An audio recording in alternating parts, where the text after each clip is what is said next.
American rebels faced the greatest military superpower of the day. A war against overwhelming odds. To defeat the British, they need secret intelligence. To conquer disease. And new ways of fighting as revolutionary as their cause.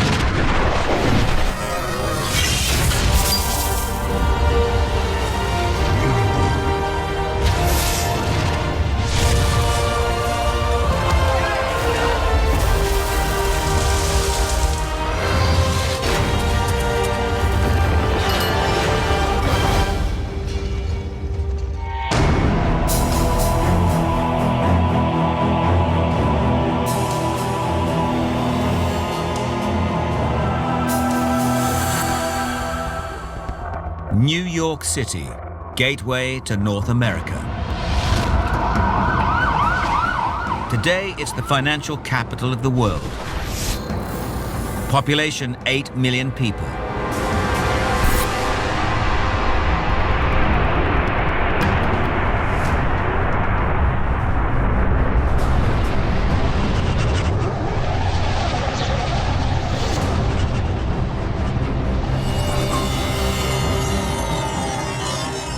In June 1776, this is a city of just 20,000.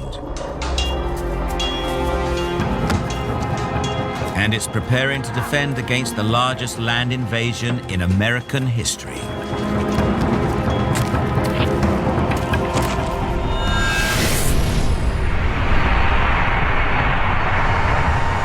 Five kilometers north of Wall Street, where 23rd Street crosses Lexington Avenue today.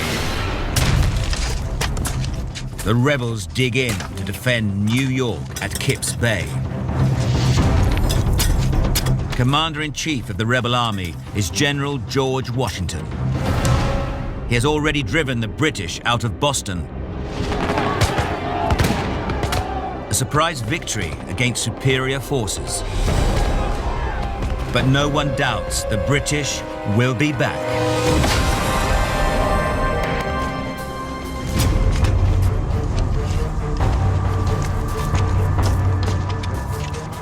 The hour is fast approaching, on which the honor and success of this army and the safety of our bleeding country depend.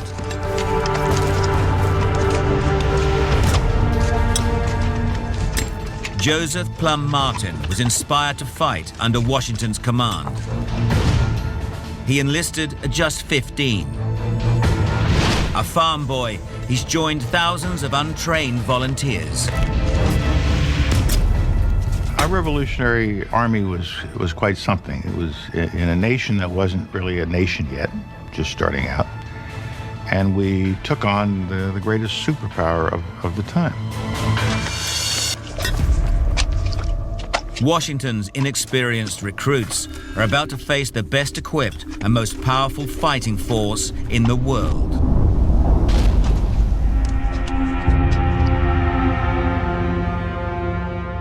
On June 29th, 45 British warships group a few kilometers off Manhattan Island.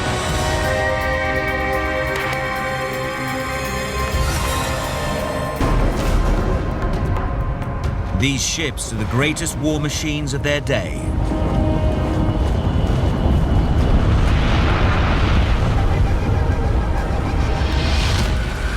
Built from over 2,000 century-old trees, each carries hundreds of soldiers. They're armed with up to 64 heavy cannons.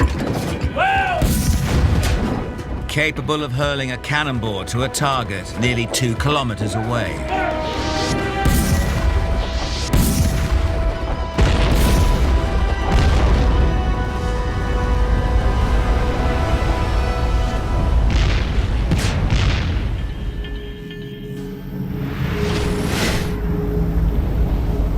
Another 350 ships have already set off to join them.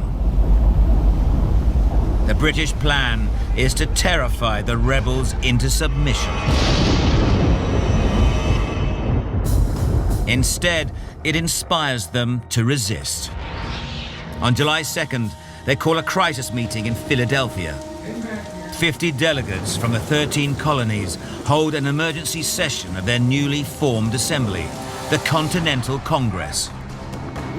Delegates include radicals like Ben Franklin, Thomas Jefferson, and John Adams. They debate nothing less than high treason, total independence from Britain.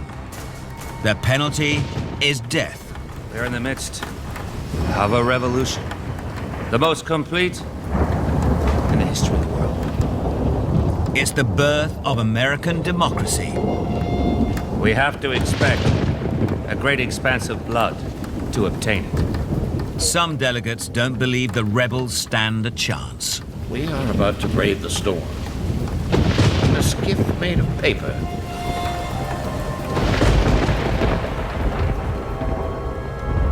But the doubters are outnumbered nearly 5-1. On July 4th, 1776, the delegates ratify a document that will change the world. The American Declaration of Independence. We hold these truths to be self-evident, that all men are created equal, and they are endowed by their Creator with certain inalienable rights. Well, think about that. They're saying that your rights come not from the king, not from the government. Your rights come from God. And furthermore, they can't be taken away from you. They are inalienable.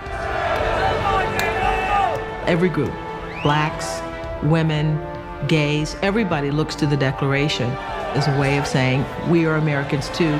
So the Declaration is the American creed. And among these are life, liberty, and the pursuit of happiness. You cannot help but be stirred when you read those words. And you feel the excitement of being on the cusp of something so profound. We can be free.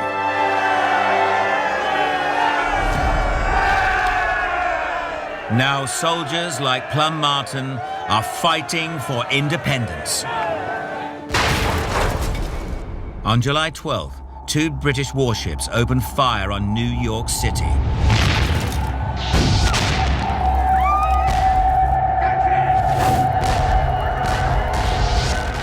Must have been quite a shock, because New York up to that point was a pretty quiet city. It was a business city. So you had significant support for the rebels, but also significant support for the people who were still loyal to the king. A month later, Joseph Reed, secretary to George Washington, watches the British fleet massing off New York.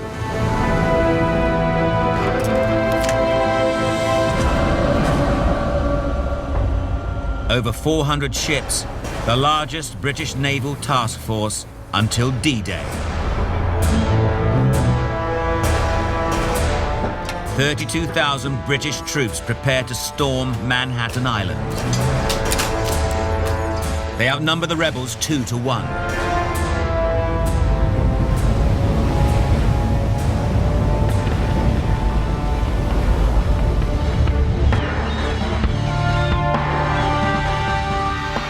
Reed is awestruck. When I look down and see the prodigious fleet they have collected, I cannot help being astonished that a people should come 3,000 miles at such risk, trouble, and expense to rob, plunder, and destroy another people because they will not lay their lives and fortune at their feet. New York City won't experience another attack like it until September the 11th, 2001.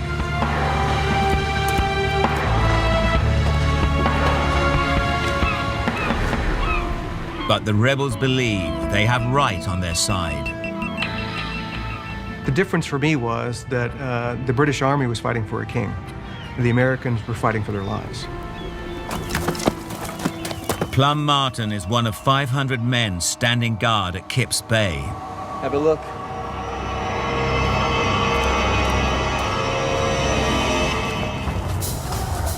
first thing that saluted our eyes was all 4 ships at anchor, within musket shot of us. The Phoenix.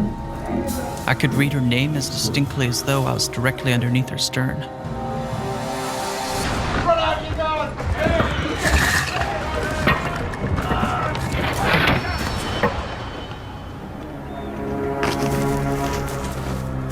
The assault begins.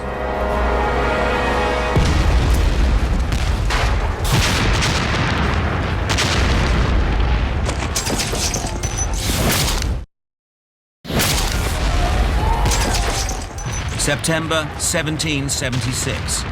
New York City is under fire.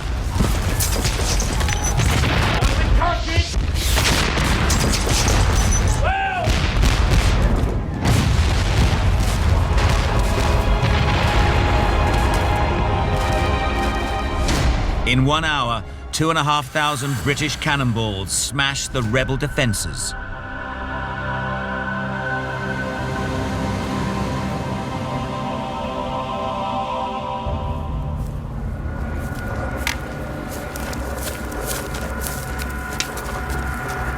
"4,000 British troops storm Manhattan. A British redcoat has on average 6 times more combat experience than a rebel recruit.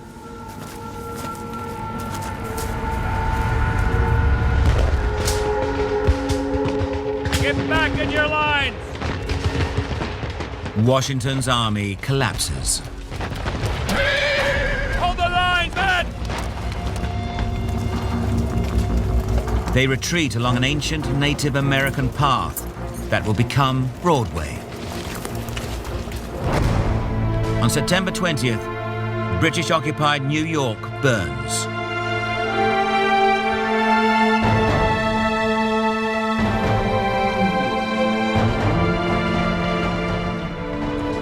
No one knows who starts the fire, but over 2 days, it destroys a quarter of the city.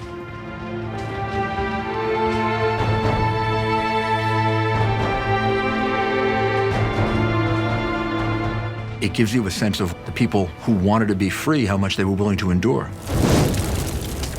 The city being burned, the city being occupied, gives you a sense of how much they wanted freedom.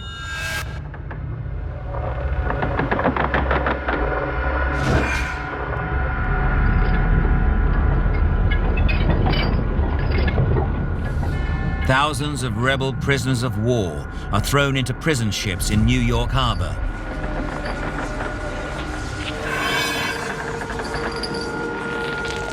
The most notorious is the HMS Jersey, nicknamed Hell.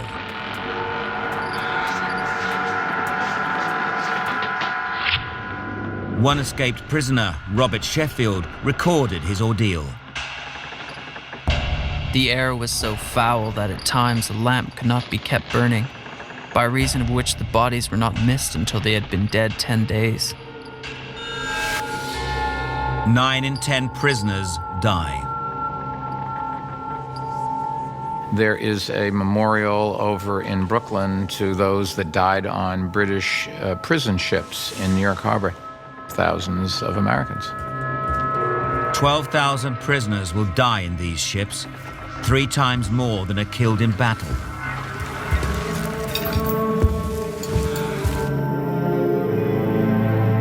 The loss of New York is Washington's first defeat as Commander-in-Chief.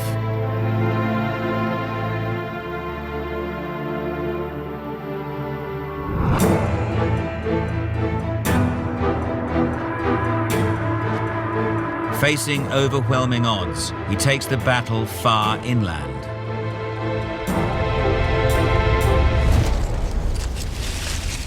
In doing so, he will revolutionize 18th century warfare with new weapons, new rules of engagement, and a new type of soldier. Let's go kill us some redcoats. By June, a new British army of 8,000 men heads south from Loyalist Canada.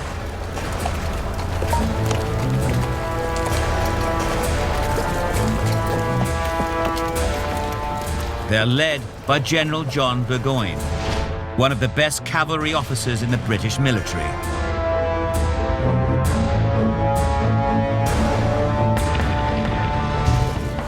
Burgoyne pushes south, following the Hudson River.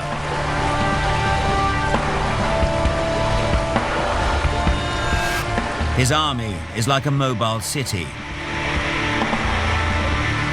The Redcoats are accompanied by 2,000 women, including servants and wives.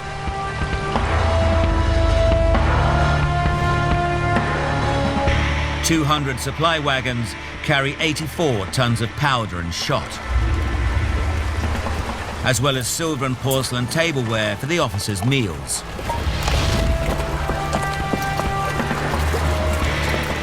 Burgoyne's plan is simple. He's traveling from St. John's in Canada, 270 kilometers south to Saratoga, deep in the interior of the New York colony.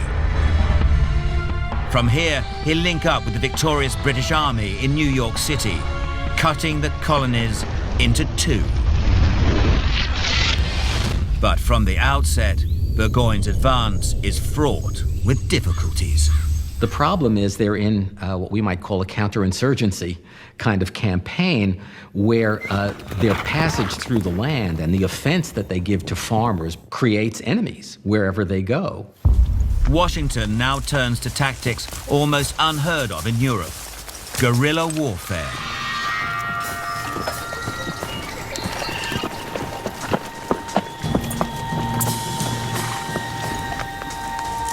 And men whose skills were learnt on the frontier. So this army came together, an army of militia, an army of woodsmen, an army of sharpshooters, and we didn't play by the rules.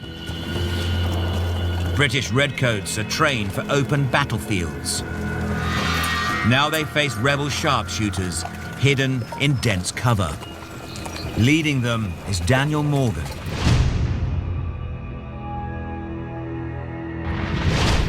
Appointed by Washington as the colonel of an elite corps of 500 riflemen. He was a self-made man, and although not educated at a great school, was a smart guy, was a tough guy, and was ready and willing to step up when the time called. He was the perfect guy to show up at the perfect time. Burgoyne's route takes him through dense forest.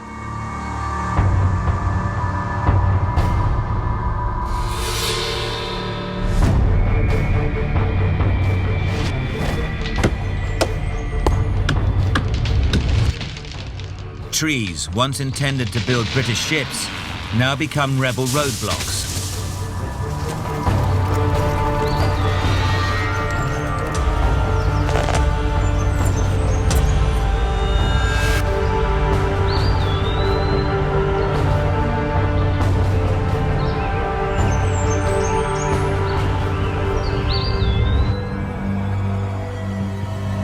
The British become sitting ducks.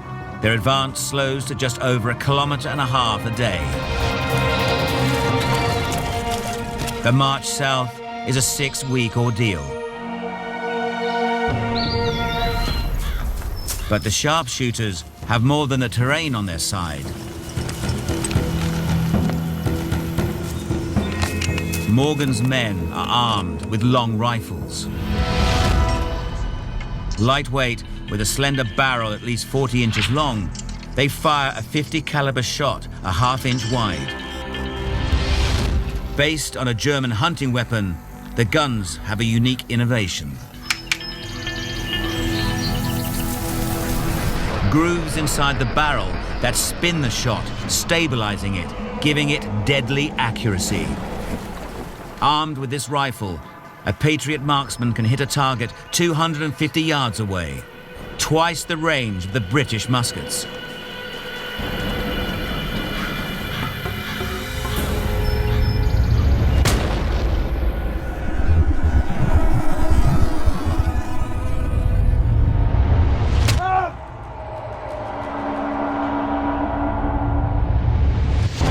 Morgan first takes out Burgoyne's Native American scouts.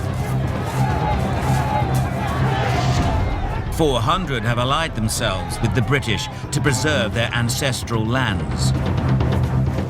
But Morgan and his men now use traditional Native American tactics against them. They attack by using speed, stealth, and surprise. After 3 months, all the scouts are either dead or have deserted. With them goes their knowledge of the terrain. The rebels now train their sights on new targets, adopting tactics that will rewrite the rules of war.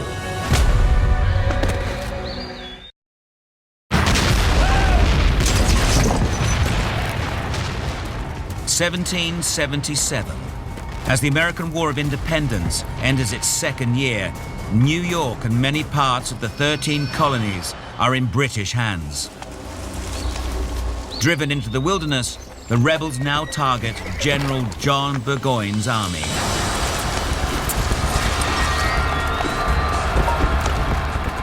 His men are under fire from rebel sharpshooters, using new and controversial tactics.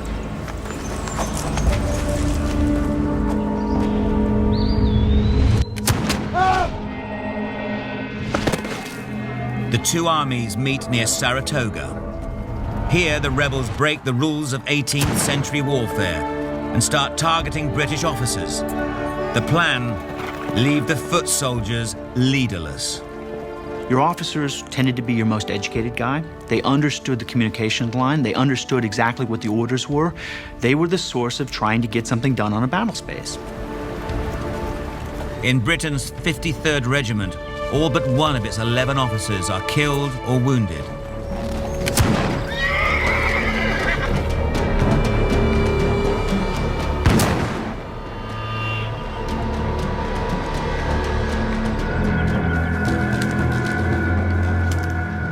The British are forced on the defensive. They regroup under General Simon Fraser, who leads the counterattack. Daniel Morgan, commander of the sharpshooters, acts fast. I want you to shimmy on up that tree and take out a redcoat on his high horse. His best marksman is an illiterate frontiersman from Ireland, Tim Murphy.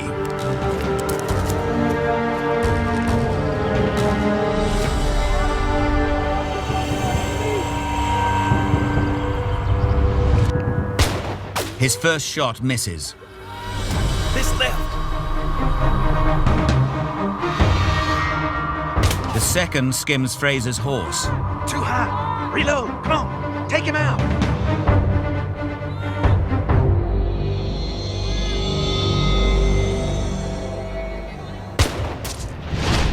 The third shot is fatal.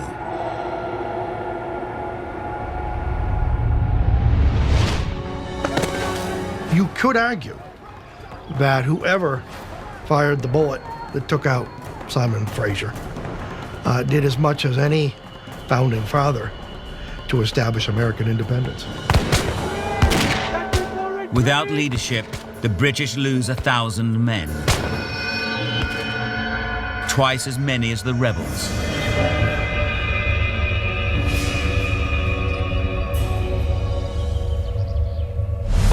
On the 17th of October, 1777, General Burgoyne surrenders.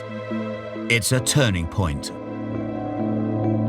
The victory persuades Britain's greatest rival, France, to join the war on America's side. The French Navy will now force the British to fight a war on two fronts, land and sea.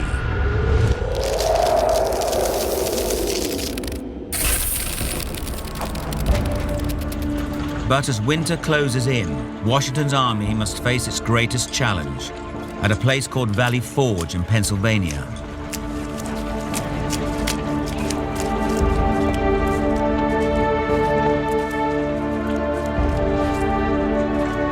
In freezing temperatures, his men build 900 huts in just 40 days, but they are woefully under-equipped. He has an army of 14,000 men and no houses. And the Continental Congress has failed to provide him with resources. And by willpower, by courage, by leadership, by cajoling, he has to hold the army together in the middle of a terrible winter. Joseph Plum Martin, veteran of the Battle of New York, makes it to Valley Forge. It's a desolate place. We're now in a truly forlorn condition. No clothing, no provisions, and it's disheartening as can be. Our prospect is indeed dreary. Right, soldier. It's gonna hurt a bit, all right? You just grit your teeth. Surgeon Albigence Waldo watches Washington's army head towards crisis. The army, which has been surprisingly healthy, now begins to grow sickly from the fatigues they have suffered from this campaign. If we don't keep this clean, you're going to be right back in here. A fifth of the soldiers have no shoes.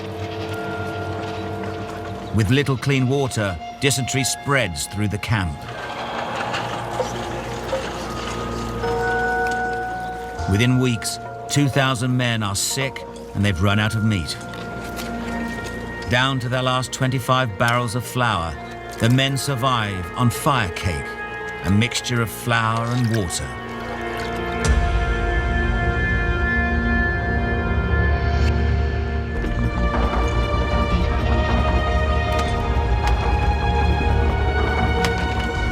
As many as 60% of recruits are convicts, freed slaves, and immigrants. Keeping this unruly army together becomes the defining test of Washington's leadership.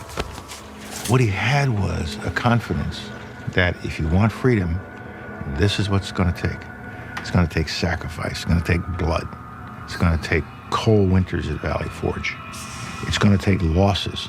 General Washington, he was a great general to be able to uplift his army during Valley Forge during that winter and still be able to fight. I wish I would have been there. I wish I could have fought for him, because I damn sure would have.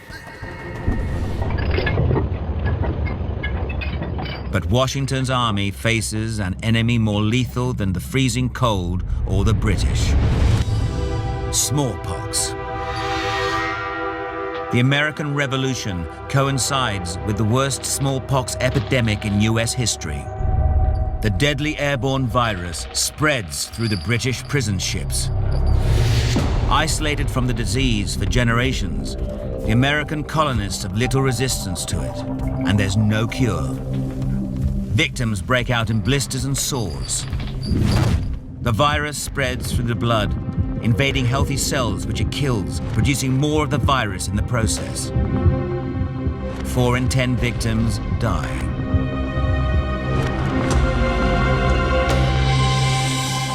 Once smallpox arrives at Valley Forge, it rapidly spreads through the cramped huts. Having survived smallpox as a child, Washington has decided to take a gamble with one of the most daring experiments in US military history. His surgeons have learned about inoculation from African slaves. They harvest pus from a smallpox victim.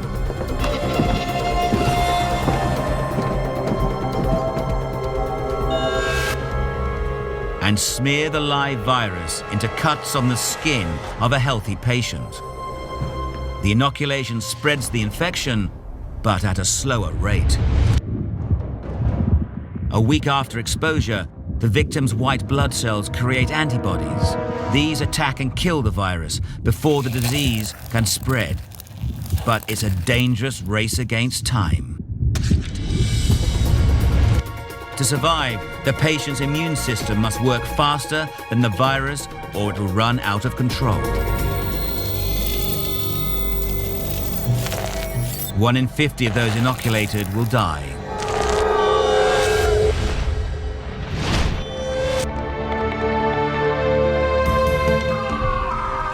But for most, Washington's gamble pays off.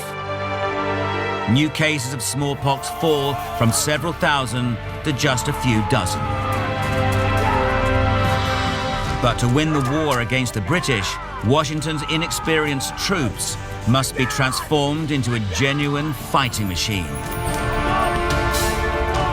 A task that calls on an unlikely hero.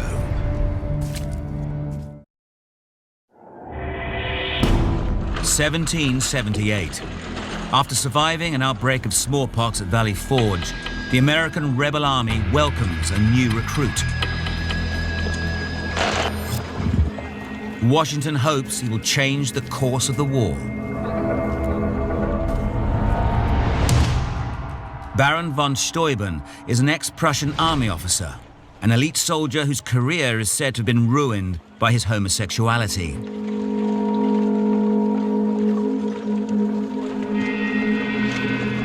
Washington makes him one of the most powerful men in his command. Washington was a genius in taking people in who didn't seem like they could achieve great things, but under him, they rose to the challenge, they rose to the occasion. And that's what great leaders do. Von Steuben's task: reinvent the demoralized rebel army so they can take on the British in open battle. Our arms are in horrible condition, covered with rust. Our men are literally naked, some to the fullest extent of the word. Von Steuben starts by drilling discipline into Washington's recruits. He finds the men unlike any he has trained before. The genius of this nation is not in the least to be compared with that of the Prussians or Austrians or French. You say to your soldier, do this, and he does it. But here, I'm obliged to say, this is the reason why you ought to do that, and then he does it. Von Steuben brings order, discipline, and hygiene to Valley Forge. He moves latrines away from living quarters, rebuilds the kitchens on the opposite side of the camp, and organizes housing according to regiments and companies. He also writes a training manual, parts of which are still used by the US military today. Faster! Come on! Von Steuben drills European battle tactics into an elite corps of 100 men. Up, soldier! Each will train 100 more. Up! He also instructs them in a new and deadly weapon. The bayonet will revolutionize how the rebels fight.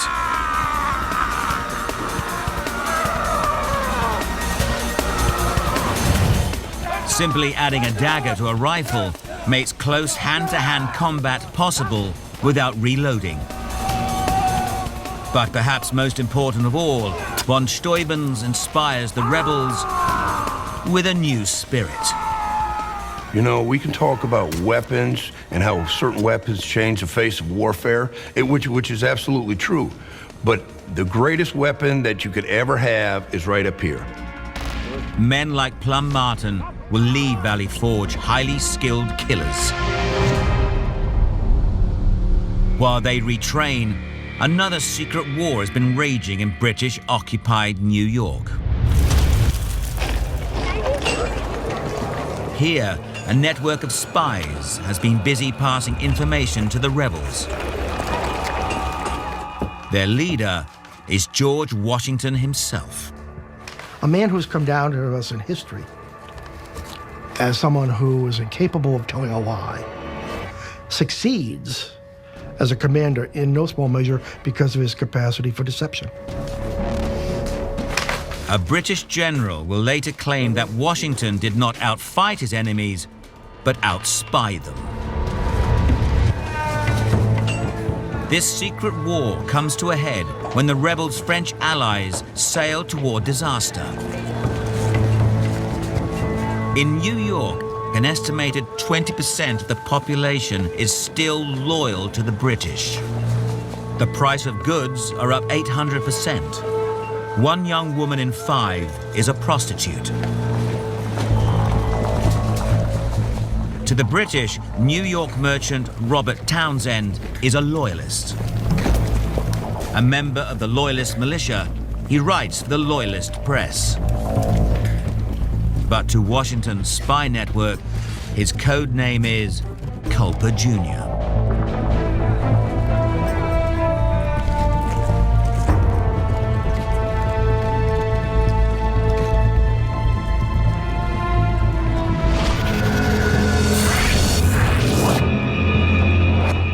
By July 1781, New York is buzzing with rumor.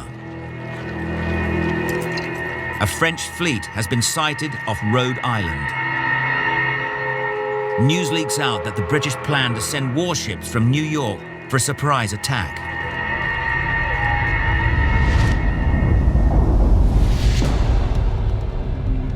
Culper must get word to Washington to somehow stop the British fleet. The spies use invisible ink, an advanced formula unknown to the British. Made from gallic acid, it only reveals its contents when the paper is brushed with iron sulfate.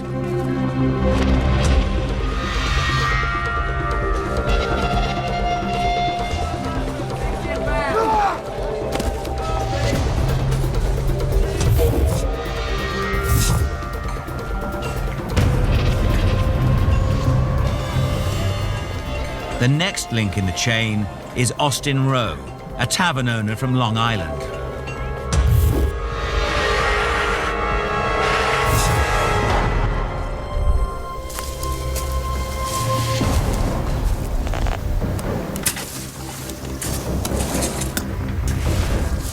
His contact, Abraham Woodall, picks up the message and buries it at a secret drop.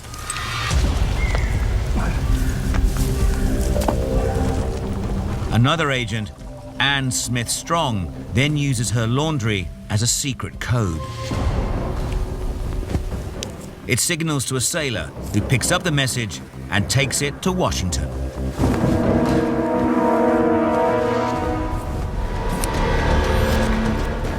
Washington responds by moving troops towards New York, threatening the city and forcing the British fleet to stay put in New York Harbor. The French fleet sails out of danger to play a critical role in the next stage of the war. Now backed by French naval power, Washington's army is finally ready to face the British on the open battlefield.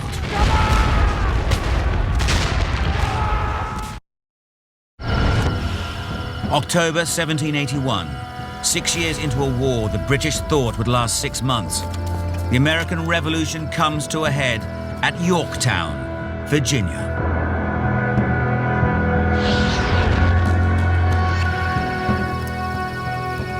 In trenches around the fortified city, Plum Martin, now a sergeant, waits with 8,000 other rebel soldiers for the signal to attack. Washington's army has reinvented itself. With sharpshooters, with training, discipline, and new weapons. And with a spy network that has saved the French fleet, giving the rebels dominance at sea. What remains of the British army is under siege in Yorktown. Trapped in the city, the Redcoats wait for reinforcements. But back in Britain, the war is unpopular and costing far too much money.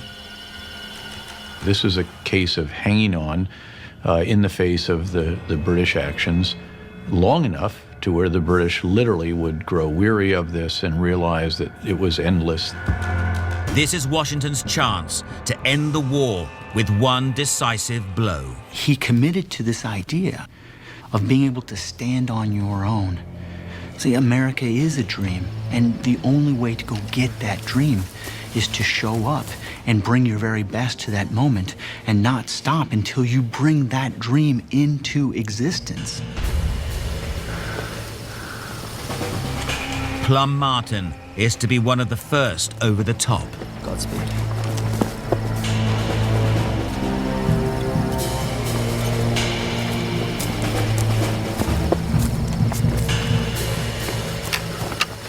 How you doing, old friend? Good. How are you?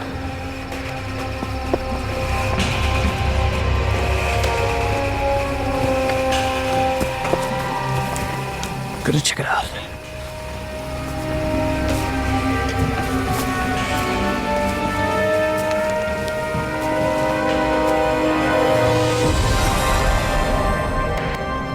Behind Yorktown's defenses, 9,000 battle-hardened British troops are waiting.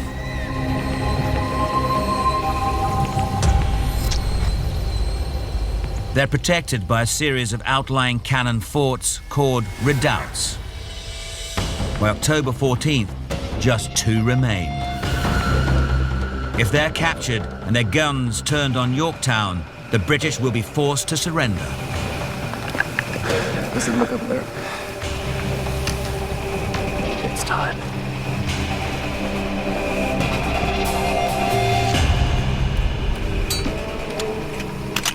All the batteries in our line lay silent. We lay anxiously waiting for the signal.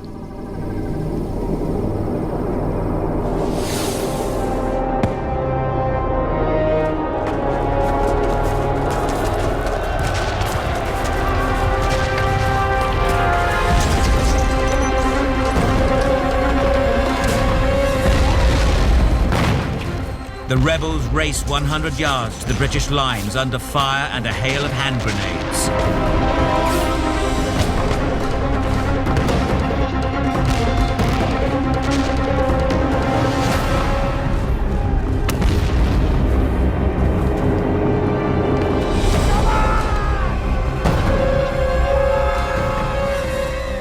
A force of 400 breaks through and storms the British fort. Fighting in close combat with bayonets, they beat the redcoats back.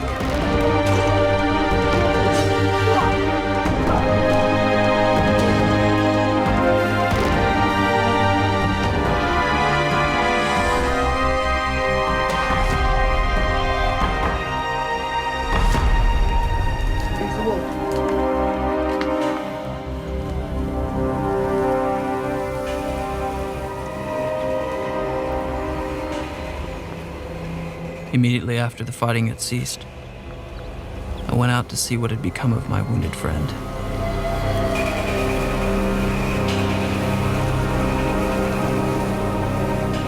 He was dead. 34 of Martin's comrades lie dead or wounded. But they breached Yorktown's defenses. 2 days later, the British surrender and begin negotiations for peace. After 6 long years of struggle, the rebels have achieved the impossible.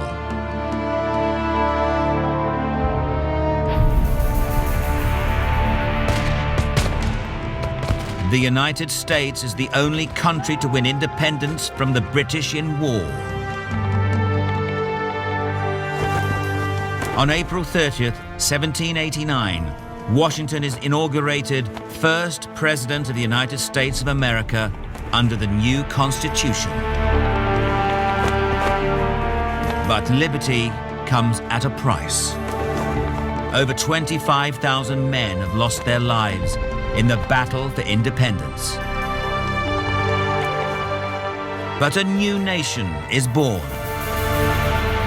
We hold these truths to be self-evident, that all men are created equal, and they are endowed by their Creator with certain inalienable rights. And among these are life, liberty, and the pursuit of happiness.